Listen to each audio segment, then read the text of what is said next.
Welcome back to You Heard It Here with Dr. Gary. This is Earwax Removal Vlog number 97. In today's episode, we're going to look at what happens when candling goes wrong. Both of the patients in today's video saw us within a week of having candling done.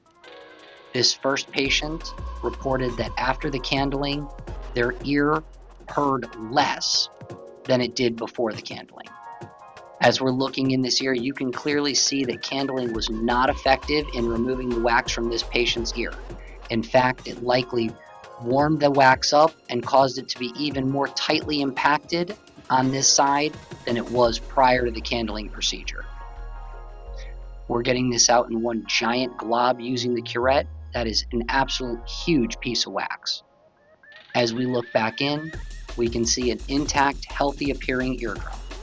Now that patient was very lucky because the mishap with the candling just caused them to have more impacted wax.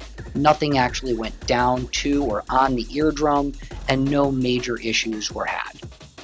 Obviously, it's an inconvenience if the patient wasn't hearing as well, but that's an inconvenience and easily remedied. After the first ear and hearing worse, they decided to skip the procedure on this side. So you're noticing that the wax is a completely different color and texture. It's coming apart, it's more loosely packed, and it's quite a bit more moist in the ear itself. The patient is currently reporting reduced hearing on this side, and as we use the curette to open this ear canal up and get the wax away from the ear canal wall, at some point we're able to see the eardrum, and all of a sudden the patient's hearing gets much louder. There it is, right there. There's the corner of the eardrum, and this is the point at which the patient reported hearing much more clearly. If you like these wax removal videos, please take a moment to like and subscribe. It really does help with the YouTube algorithm and helps to keep me focused on getting these videos turned out for entertainment and education purposes. Now, as an audiologist, I absolutely do not recommend candling.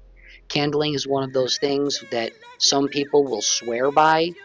I see only the people who have had issues, and quite frankly, the number of problems that I've heard of happening during and after candling appointments, it's not the primary method of wax removal. I would absolutely not recommend it.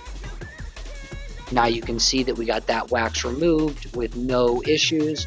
The eardrum is moving as the patient is able to valsalva, and again, the ear that had the candling mishap just had the wax impacted further.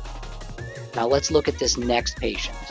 You can see some odd debris down on the eardrum, and it's very difficult at first to determine if that is scarring, wax, or something else.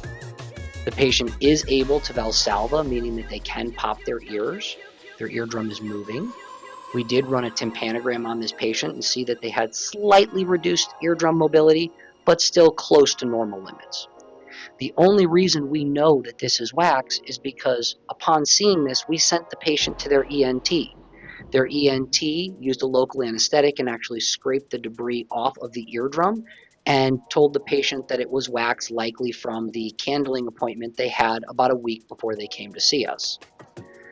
Because this patient came in for wax removal, we're just going to clean up the exterior of the wax here that's still on the ear canal walls, give you one more look at that eardrum.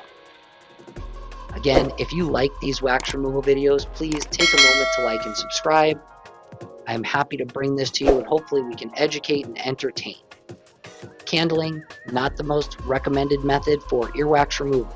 If you're having trouble with your ears, please consult your hearing healthcare provider. I look forward to seeing you in the next video.